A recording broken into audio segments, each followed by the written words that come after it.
Hi guys, कैसे हैं आप सभी लोग। जय हिंद जय भारत। सीएम साइंस कॉन्सेप्ट में आप सभी का स्वागत है। आज मैं 9th क्लास का सिलेबस पढ़ाने जा रहा हूं। आज से हमारा जो टॉपिक होगा वो होगा सेल। बायोलॉजी का जो पहला टॉपिक है वो सेल ही है, जो पहला चैप्टर ही है वो।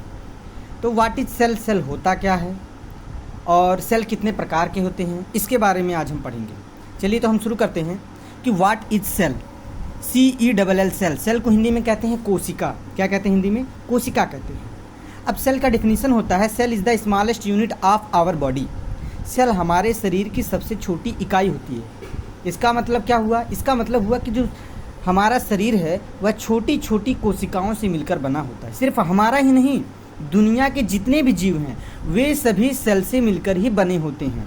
जिस प्रकार से दुनिया का प्रत्येक पदार्थ परमाणु से मिलकर बना होता है, उसी प्रकार से दुनिया के जितने भी जीव हैं, ऑर्गेनिज्म हैं, वो सभी सेल से मिलकर बने होते हैं। तो ये आपको समझ में आ गया कि सेल क्या होता है। सेल हमारे शरीर की सबसे छोटी इकाई होती है, किसी भी जीव के शरीर की सबसे छोटी इकाई होती है, और उसी से उस जीव का निर्माण हुआ होता है, उसी से उस जीव की रचना हुई होती है। अब ये जो सेल होते हैं, अब लिखा है on the basis of development. Development के आधार पर जो सेल होते हैं वो दो प्रकार के होते हैं। जो विकास है, जैसे जीव का विकास कैसे हुआ, उस आधार पर अगर जो बताया जाए तो शरीर में अगर जो सेल होते हैं हमारे, तो वो तो हमारे शरीर में कई प्रकार के होते हैं। लेकिन जो विकास देखा जाए कि किस प्रकार से जीव का विकास हुआ था, उस आधार पर देखिए तो सेल दो प्रकार के होते हैं। There are 2 types.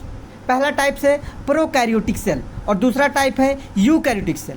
अब प्रोकैरियोटिक सेल को हम अगर जो डिफाइन करें तो कह सकते हैं कि प्रो मीन्स होता है प्राइमरी। प्रो मीन्स क्या होता है? प्राइमरी होता है। प्राइमरी, प्रो मीन्स होता है प्राइमरी। और प्राइमरी सेल, अब सेल का मतलब हो गया कोशिका। ऐसी कोशिका जो सबसे पहले बनी थी उसे हम कहते हैं प्रोकैरियोटिक सेल। अब एक चीज़ और मैंने नहीं बताया कि प्रो मीन्स तो प्राइमरी हो गया, लेकिन कैरियोटिक मीन्स से क्या हो गया? कैरियोटिक कैरियोन शब्द से मिलकर बना है। किससे मिलकर बना है? कैरियोन शब्द से। देखिए ऐसे PRO, pro plus कैरियोन। कैरियोन, pro means हो गया आपका प्राइमरी। प्रो मीन्स क्या हो गया आपका? प्राइमरी हो गया। और कैरियोन मीन्स क्या हो गया? कैरियोन मीन्स हो गया आपका न्यूक्लियस।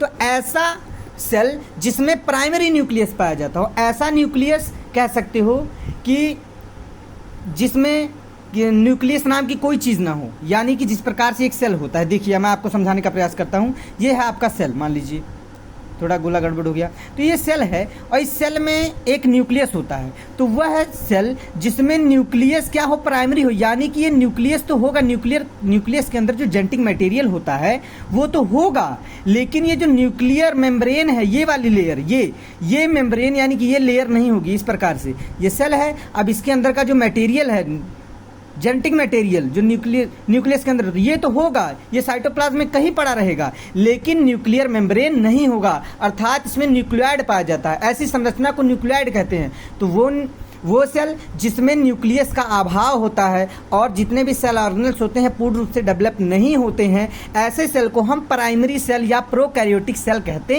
हैं। आपको अच्छी तरीके से समझ में आ गया होगा।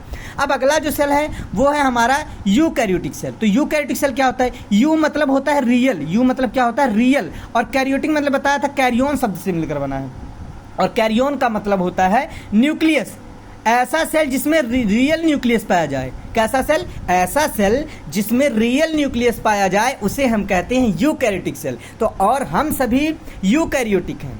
प्रोकैरियोटिक में कौन आते हैं? प्रोकैरियोटिक में कुछ प्रोटोजोआन्स आते हैं, कुछ माइक्रो ऑर्गेनिज्म आते हैं। जब जीवों का ओरिजिन हो रहा था, जब जीव की उत्पत्ति हुई, तो सबसे पहले प्रोकैरियोटिक जीवों की उत्पत्ति हुई थी। कुछ बैक्टीरियाज की, कुछ माइक्रो ऑर्गेनिज्म की, कुछ प्रोटोजोआ, सबसे पहले उनकी ही उत्पत्ति हुई थी जब पृथ्वी पर जीवों की उत्पत्ति हुई उस समय। और प्रोकैरियोटिक सेल से ही बाद में डेवलप होकर यूकैरियोटिक सेल बना, और यूकैरियोटिक सेल से ही बाद में यूकैरियोटिक ऑर्गेनिज्म बने, जो बाद में यूनिसेलर हुए, बाद में फिर मल्टी सेलर हो गए। जैसे हम लोग मल्टी सेलर हैं, हम लोग मल्टी सेलर होते हुए यूकैरियोटिक भी हैं। यूकैरियोटिक मतलब हमारे बॉडी की जो सेल है वो यूकैरियोटिक टाइप की है, यानी कि हमारे जितने भी सेल हैं वो सभी के सेल में एक वास्तविक न्यूक्लियस पाया जाता है, आभासी न्यूक्लियस नहीं पाया जाता है।